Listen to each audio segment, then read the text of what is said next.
السلام عليكم ورحمة الله تعالى وبركاته. كما جمتوا دواتو كنا دوران درسي بقى نجا أنقرا شانال كنا لودنا رلا يسنين جتشو بربادة. إيكا وانت يرو ما كنا ديمو كيسا وانت مراسلة تياجا كنا يبسني وكان كنا كان الدم بانو تاتي إن شاء الله أكا أداني فاقنا كنا وجين تورتن إن جتشو بربادة.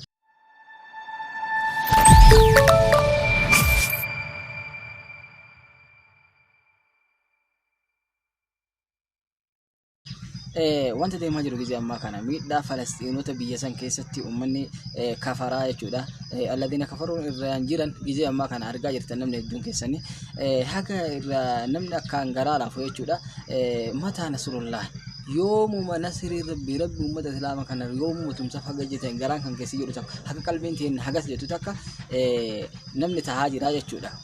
قالوا ربي قرآن سكيسة تدبتي ألا إن نصر الله قريب ربي أن تمسكي يا أبا تمسوفي بربادي أبا برد أبا تشو بربادي أبا والقابو بربادي أبا نمر رئيس أنسو بربادي تمسكي يا كرودا اللي كيفدو فقو انجرو إن ددقو إن هفدو وجد قرآن سا غارفي كل في بريدة سنكيسة يو يادتن بيجسان كيسة يو دكاتو وقاري باتوكو أولي يوكا وقاري باتوكو جلا وانغو ومني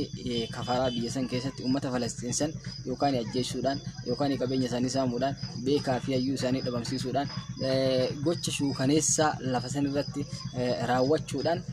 aadaa godhatanii biyya san keessatti wanta ittiin boonan wanta ittiin fudhatan wanta isaan biratti fudhatama qabu goota isaanii jeyni isaanii nama islaama addaan baase biyya san keessatti jechuudha dhiibbaa yookaan gocha shuukaneessa ummata Falastiin san irratti namni raawwate isaaniif goota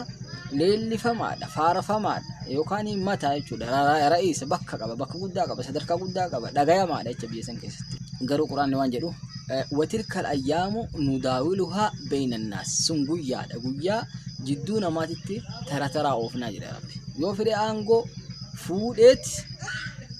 كنا كنا يوفري كما كنا كنا رافودي أنغو كنا تديبس أبدا نمني تكوتشي أنغو الدنيا كنا إدمي لفرة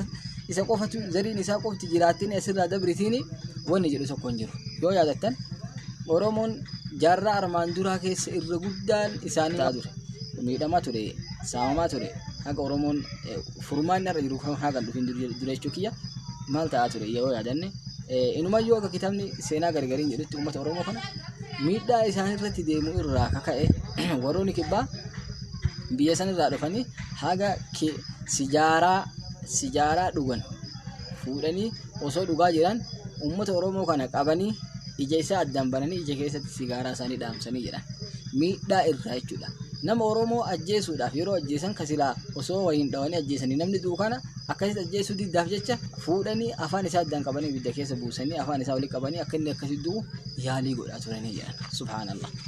waanni hin dalagamin hin jirtu garuu ummata san isaan san dalaganiifillee rabbi akka namaati miti baay'atee hedduminaan baay'inni ummata kanaa isaan caalee har'aan tana yoo isaan bakka bakka waa kakaasan taate oromoon fiigee irra babahaa jira miidhaa isaanii irraan gaa jechuu geessan ta'e antana if jalatti isaan deebisuudhaaf haala bareedaa tokko irra jira fadhila alhamdu wa shukr yoo taqabdan irratti isin alhamdulillah jettan galanni kiyya ka rabbiiti rabbiin nuu kenne rabbiin nuu aanjisse jettan ani isinii dabala yoo isin ammoo san dagattan ulee kaleessa diqqeenna kaleessa san rabbi isin irratti deebisaa jedha wannan kana jedheef akkuma nuti warri oromoo kaleessa san keessa turre alhamdulillah hagan hafuura baafanne bulii muraasa illee taate yookaan ji'a muraasa illee taatu nagayaan mataa keenya ol qabanne kana duuba aangoon harka namaa tokkochaa qofa hin teettu har'aan tana biyya san keessatti islaamni meeshaa duraan hin qabne warri garee Hamaas ka Gaazaa magaalaa Gaazaa gizee ammaa kana ibiddi irra deemaa jiru san keessa jiru sun jechuudha biyya san keessatti meeshaa garagaraa yookaan teknooloojii garagaraa achumatti fumaa isaaniitii dalagachuudhaan warra duraan isaan azabaa ture sa'aatii har'aa kana azabuu jammaranii jiran alhamdulillahi rabbil alamin yoo islaama taate alhamdulillah jedha maaliifi hattan inumayyuu hooggantuun isaanii yookaan matootiin isaanii waltajjii gurguddoo wahii galmoyii keessatti qabatanii isaan sabsabaa san yookaan waltajjii san geggeessuudhaaf yaali marii isaanii eegalaa jiran sagaleen dhagayamtee jennaan achitti dhiisanii baqatanii waltajjii biraa marti isaaniitiyyuu badanii jechuudha takka izzaadha kun jechuun waan islaamni kaleessa hin qabne alhamdulillahi rabbil alamin duraan isaan ummatti nama boochisaa har'a deebi'anii fi booyaa jiran jechuudha duraan isaanumatu islaama irraa manneen gurguddaa foodhuwwan gurguddaa bichaa diigaa har'a isaanirraallee diigamaa jira. Duraan isaanumatu kenna bichaa booji'aa jira, har'a kennalleen ka isaanii booji'ee jira jechuudha. Lola sharqal awsatiin keessatti irra guddaa lolaa ta'ee gisee ammaa kana argamee jira. Wabil jumlati awwanni jechuu barbaadu